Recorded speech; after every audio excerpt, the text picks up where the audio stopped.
ஸ்ரீஹரயே நமஹ. எட்டாவது ஸ்கந்தத்தில் மன்வந்தரம்னு ஒரு காலம் அதை குறித்து வர்ணிச்சுப்பாரா.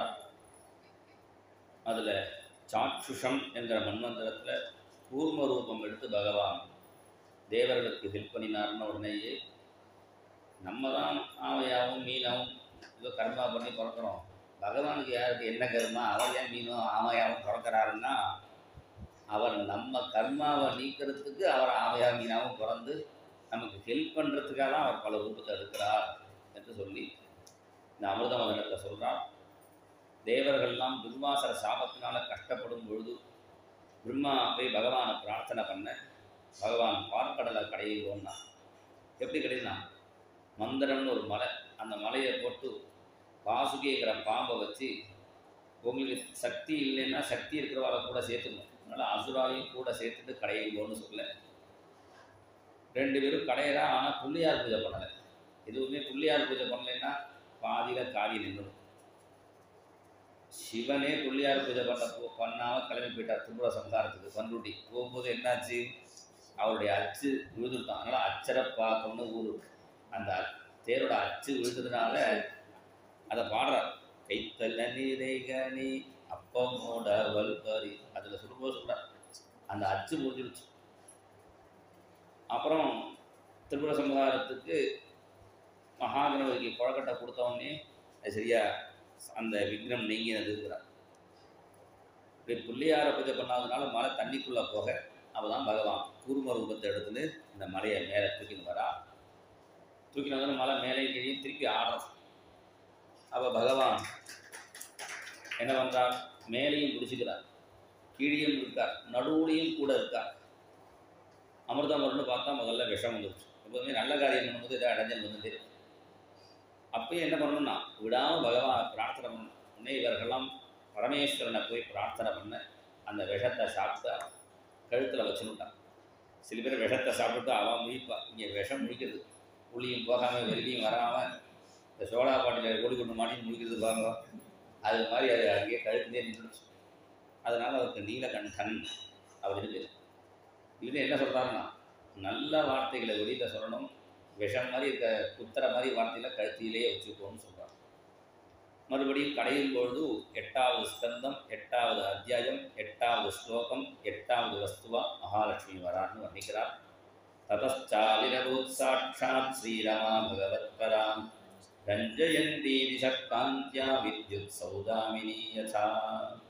மகாலட்சுமி வந்த உடனேயே தேவர்கள்லாம் ஸ்தோத்திரம் வந்தார்கள், ரிஷிகள்லாம் மந்திரங்களை சொல்கிறார்கள். சூக்த வாக்கிய விஜேதிகைஹி, ரிஷிகள்லாம் இரண்யவர்ணாம் ஹரிணீம் சுவர்ணரஜதஸ்ரஜாம் சந்திராம் கிரண்மயீம் லக்ஷ்மீம் ஜாதவேதோ மகாவஹா மகாதேவியை ச வித்மஹே விஷ்ணுபத்யை ச தீமஹி தன்னோ லக்ஷ்மி பிரசோதயாத். சூக்தெல்லாம் ரிஷிகள் சொல்கிறா. தேவர்கள்லாம் நமஸ்தேஸ்து மகாமாயே ஸ்ரீபீடே சுரபூஜிதே சங்கசக்கரகதாஹஸ்தே மகாலட்சுமி நமோஸ்துதே.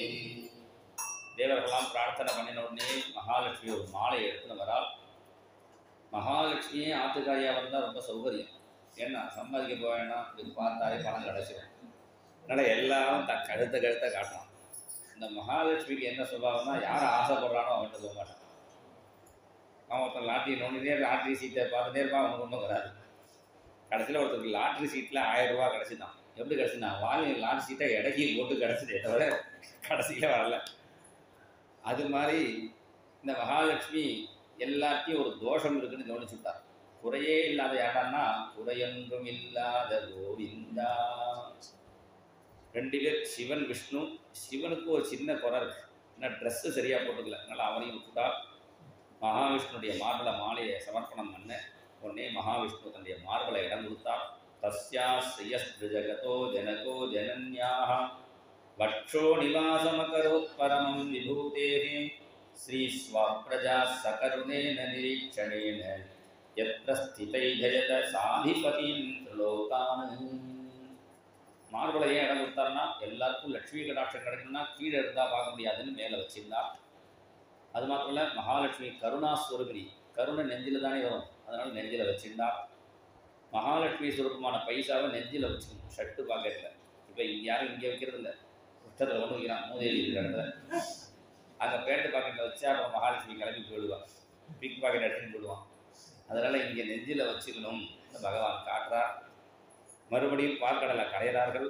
பகவான் தன்வந்திரி ரூபத்தில் வரார். தருணாம்புத சுந்தரஸ்ததாத்மம் நனு தன்வந்தரி ருச்சிதோம்புராசேகே அமிர்தம் கலசே வகங்கராப்ஜாம் அகிலாத்திம் ஹர மாருதாலயேஷா. தன்வந்திரி ரூபத்தில் பிரத்யட்சமானவுடனே தேவர்கள் ஸ்தோத்திரம் வந்தார்கள். அச்சுதானந்த கோவிந்தா விஷ்ணு நாராயணாமுதா ரோகான்மே நாசயா சேஷா ஆசு தன்வந்தரே ஹரே. அச்சுதானந்த கோவிந்தா விஷ்ணு தன்வந்தரே ஹரே வாசுதேவாகிலானஸ்ய ரோகான் நாசய நாசயா. தேவர்கள் ஸ்தோத்திரம் பண்ண தன்வந்திரி வந்த உடனே தேவர்கள் ஸ்தோத்திரம் பண்ணால் அசுரர்கள் அமிர்தத்தை பிடிங்கின்னு கிளம்பிட்டார்கள். உடனே தேவர்கள் மறுபடியும் பகவானை பிரார்த்தனை பண்ண பகவான் ஒரு மோகினி ரூபத்தில் வர அசுரர்கள்லாம் மோகினி கிட்ட அமிர்தத்தை கொடுத்து எங்களுக்கு பரமாரணம் என்று சொல்ல, ஒருத்தர் சாப்பிடும்போது நம்ம சாப்பிட்டா வயத்த வலி வரும். அதனால முதல்ல இந்த அமிர்தம் இருக்கே பயத்தம்பருப்பு கஞ்சி மாதிரி இருக்குது, மேலே ஒரே தண்ணியாக இருக்குது, கீழே கெட்டியாக இருக்குது.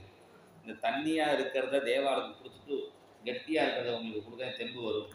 சரின்னு ஒரு சைடு தேவாலையும் ஒரு சைடு அசுராலையும் உட்காத்தி வச்சு தேவாளுக்கு பரமாற ஆரம்பித்தா இந்த அசுரெல்லாம் பார்த்துட்டே இருக்கான்.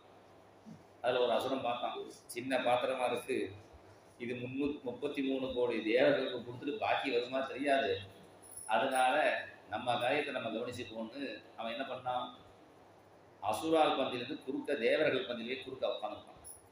இந்த பந்தியில் பிரசாதம் வாங்கிக்க போகும்போது க்யூவில் வந்தால் அது தேவ சுபாவம், குறுக்க வந்தால் அசுர சுபாவம்.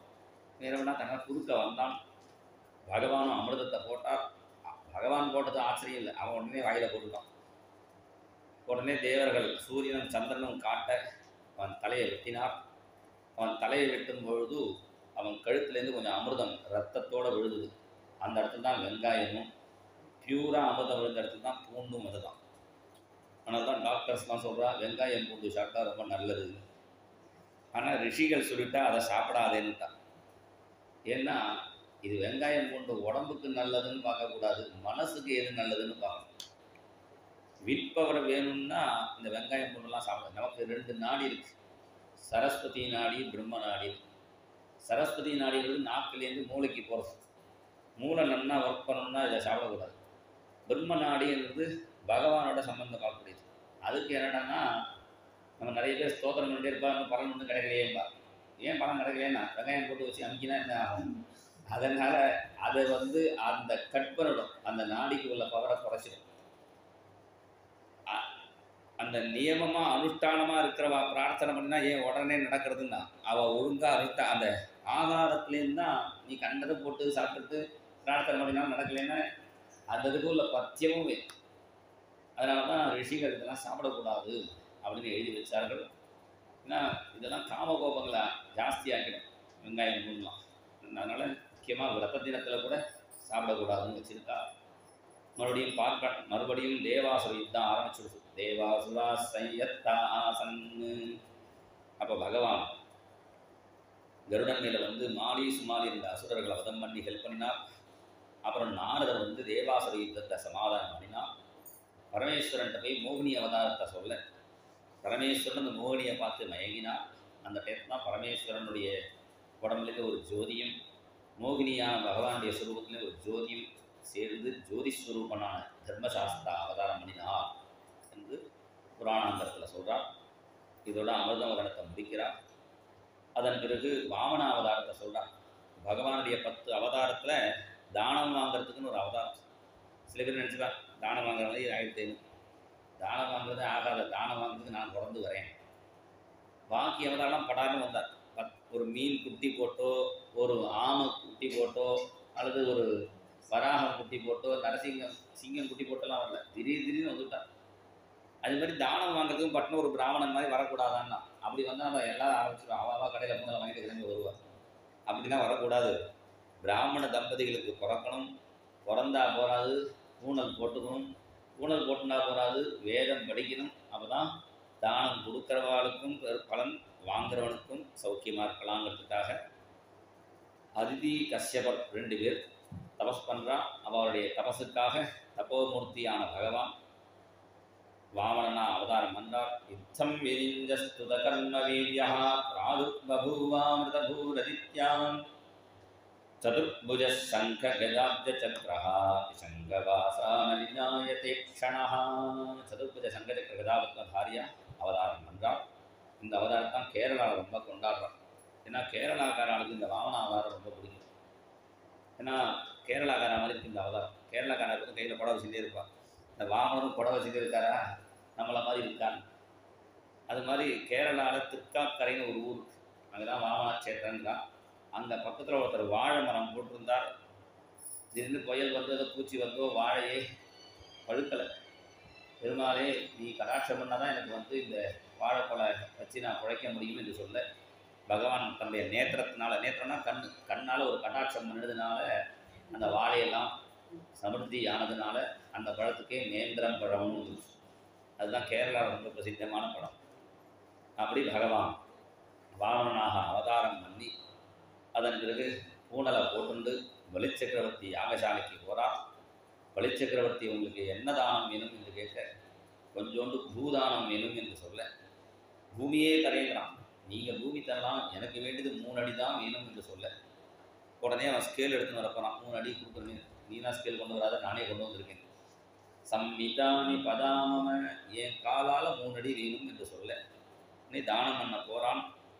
அங்கேருந்து அவ வாத்தியார் சுக்ராச்சாரியர் வந்தார். தானம் பண்ணாதேன்னா, யாரோ பிராமண பையன் வந்திருக்காங்க. பிராமண பையனே இல்லை, இவன் வந்து தேவாதி தேவன் மகாவிஷ்ணு பிரம்மச்சாரி மாதிரி வந்திருக்கானே தவிர 2 கல்யாணத்தில் 3 கல்யாணம் பண்ணியிருக்கான். ஸ்ரீதேவி, பூதேவி, நீலாதேவின்னு. இவருக்கு தானம் பண்ணாதே. எப்படி கண்டுபிடிச்சிட்டாருன்னா, இவன் பலிச்சக்கரவர்த்தி நிறைய தரையன் சொன்னா கூட போருங்கிறார். எப்போ போர்னு சொல்கிறாரோ அவர் பிராமணன் இல்லை. ஒரு ₹1,00,000 கொடுத்தா வாங்கி வச்சுங்க, ஆட்டோ சார்ஜ் தனியாக ₹100 கேட்டு வாங்கிட்டு போகிறது தானே சாதாரண வழக்கம். இது என்னடாது போருங்கிறாரேன்னு கண்டுபிடிச்சிட்டார். தானம் பண்ணாதேன்னா இப்போ என்ன பண்ணுறதுன்னு அவன் பலிச்சக்கரவர்த்தி சொன்னான். அவர் என்னை வாழ வச்சாலும் சரி, என்னை தாழ வச்சாலும் சரி, நான் தானம் பண்ணத்தான் போறேன்னு கிளம்பிட்டான். அப்போ இந்த சுக்ராச்சாரியருக்கு ரொம்ப கவலை. சிஷ்யனுங்க தானம் பண்ணுறதுக்கு 2 கர்ப்ப தண்ணி விட்டால் தண்ணி விழவே மாட்டேங்குது. ஆனால் அங்கே ஒரு வண்டு மாதிரி உட்காந்துருக்கார் அந்த சுக்ராச்சாரியர். சுக்கிரன் கண்ணி துரும்பால் கிள்ளியன்னு ஆழ்வார் பாடுறார். அப்போ வாமன பகவான் தர்ப்ப வச்சுருந்தார். அந்த தர்ப்புனால உள்ள பூ ஏதாவது அடைச்சிட்டு இருக்கும் போல இருக்குன்னா அந்த கிண்டி குத்தினோடனே சுக்ராச்சாரியர் கண்ணு போயிடுச்சு. இல்லைன்னு என்ன தெரியுதுன்னா, யாராவது தானம் பண்ணும்போது இடைஞ்சலாக இருந்தால் அவருக்கு கண்ணு ப்ராப்ளம் தான் வரும். அதனால நீ தானம் பண்ணுறியோ இல்லையோ, அடுத்தவங்க கொடுக்கும்போதே இடைஞ்சல் பண்ணாத இருக்கணும். அப்புறம் அந்த சுக்ராச்சாரியருக்கு கண்ணு ப்ராப்ளம் வந்து ஆடுதுறை பக்கத்தில் ஒரு கோவில் இருக்கு, சுக்கரக்ஷேத்திரம், திருவெள்ளியங்குடின்னு பேர். வெள்ளின்னா சுக்கரன். அந்த வெள்ளி பூஜை பண்ணினதால 108 திவ்ய தேசத்தில் இருக்க ஒரு க்ஷேத்திரம். அந்த திருவெள்ளியங்குடியில் பூஜை பண்ணி அவருக்கு கண்ணு பார்வை கிடச்சிதான். அதான் இன்றைக்கும் கண்ணு ப்ராப்ளம் உள்ளவா, கண்ணு ஆப்ரேஷன் பண்ணுறவாள்லாம் இந்த திருவெள்ளியங்குடியில் போய் நெய் தீபம் போடுவாள். அப்படி இந்த சுக்கரனுக்கு பின்னாடி அனுகிரகம் கிடைச்சது. பலிச்சக்கரவர்த்தி தானம் பண்ணினவுடனே பகவான் வாமனாக இருந்தவர் விஸ்வரூபனாக வளர்ந்தார். தத் வாமனம் ரூபம் அவர்ததாத்புதம் ஹரேரணந்தஸ்ய குணத்ரயாத்மகம் துக்கம் திசோத்யரு விவராத்மஜோதியா திரியங்கிருதேவா ரிஷயோ யதாசத.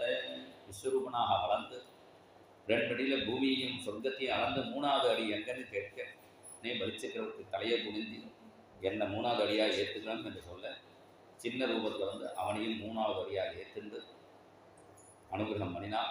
பலிச்சக்கரவர்த்தியை பார்த்து சொன்னார், உங்களுக்கு பாதாளத்தில் நல்ல லோகம் வச்சிருக்கேன், அங்கே போய் இருந்தார். நான் அங்கெல்லாம் போல, இந்த திருவடியே போருந்தான். உனக்கு வந்து அடுத்த மன்வந்தத்தில் இந்திர பதவியே தரேன், இந்திர பதவியும் வேண்டாம், இந்த பாதனே போருந்தான். கடைசியில் பகவான் நீ வந்து பாதாளத்தில் போய் சுத்தலம்ங்கிற இடத்துல இரு, உன் வீட்டு காவல்காரனா நானே வருவேன் என்று சொல்ல, சரி அவன் கால் எடுக்க சம்மதித்தான். இந்த கதை தான் எல்லாரும் மாற்றி சொல்கிறான். பகவான் சின்ன காலை காமிச்சு பெருசாக அளந்து பலிச்சக்கரவர்த்தியை ஏமாற்றிட்டான்பா. உண்மையிலேயே பகவான் ஏமாந்து போயிட்டார். தானம் வாங்காதேன்னு போயிட்டு கடைசியில் தன்னையே தானம் பண்ணிட்டார். என்ன ஆயிடுதுன்னா, பலிச்சக்கரவர்த்தி வீட்டு காவல்காரனாக இன்னைக்கும் பகவான் இருக்கிறார். அப்படி பகவானுடைய கருணையான அவதாரம் வாமன அவதாரம். இது வேதத்தில் சொன்ன அவதாரம். विदं विष्णुर्विचक्रमे त्रेधानि दधे पदं समूढमस्य भागं सुरेन्द्र வேதமே இதாமே விஷ்ணு வேதம் பிரார்த்தனை பண்ணுறது சாந்தி பாடத்திலேயே திரிவிக்கிரமனை தான் சொல்கிறார். சன்னோ விஷ்ணு கிரமஹா, அந்த திரிவிக்கிரமன் நமக்கு க்ஷேமத்தை பண்ணட்டும் என்று சொல்லி அந்த வேதத்தில் சொன்ன சரித்திரத்தை சொன்னோடனே வேதத்தை காப்பாற்றின அவதாரம் மத்ஸ்ய அவதாரம் அதையும் சொல்லி 8வது ஸ்கந்தத்தை முடித்தார். அதன் பிறகு 9வது ஸ்கந்தத்தில் பல ராஜாக்களுடைய சரித்திரம், அதில் பிரதானமான ஒரு பக்தனுடைய சரித்திரம், அம்பரீட சரித்திரம். இவாளெல்லாம் பரனூரில் படித்த குழந்தைகள், அவெல்லாம் அதுக்கு அபியாசம் படித்தது மறக்காமல் இருக்கணும்னா அதை உபயோகத்தில் இருந்தே இருக்கணும். எல்லாமே ஒரே விஷயம்தான். உடம்புக்கு மிஷினுக்கெல்லாம் உங்களை சொல்கிறேன், ஜாஸ்தி யூஸ் பண்ணினாலும் அது கெட்டுவிடும். ரொம்ப உடம்புக்கு வேலை கொடுத்துட்டே இருந்தாலும் அது கெட்டுவிடும். சில மாநிலம் ஒரே ஏரியா சுற்றி அப்புறம் ஒரு வாரம் கடனை கொடுத்துட்டுருவாங்க. அப்படி இல்லாமல் அதுக்கு ஒரே ஏரியா வேலை பண்ணவும் கூடாது. வேலை பண்ணாமல் இருந்தாலும் கெட்டுவிடும். சண்டேயும் லீவு கொடுக்குறான்னா மனுஷனுக்கு மாத்திரம் லீவு இல்லை, அந்த மிஷினுக்கும் லீவு வேணும். அது நான்ஸ்டாப்பாக உழைச்சிட்டு தான் என்ன பண்ணுறது. அது மாதிரி இந்த எதையுமே அது ரொம்ப ஜாஸ்தி யூஸ் பண்ணினாலும் யூஸே பண்ணாட்டாலும் அதுக்கு உடம்பாக இருந்தாலும் மிஷினாக இருந்தாலும் ஒரு முறை வேணும். படிப்புக்கு அப்படி இல்லை, அது நான்ஸ்டாப்பாக படிச்சுட்டே தான் இருக்கும். சரஸ்வதியே புத்தகம் வச்சுருக்காரு இன்றைக்கும். அது மாதிரி அப்படியா ரொம்ப யூஸ் பண்ணக்கூடாதுனால படிக்கவே வேண்டாம். படிப்பு எப்போதும் படிச்சுட்டே இருக்கணும். அது அபியாசத்தில் இருக்கணும். அபியாசே விஷம் சாஸ்திரம் அபியாசே அமிர்தோபமம்னு அந்த அம்பரீட சரித்திரத்தை அவர் சொல்லுவார்.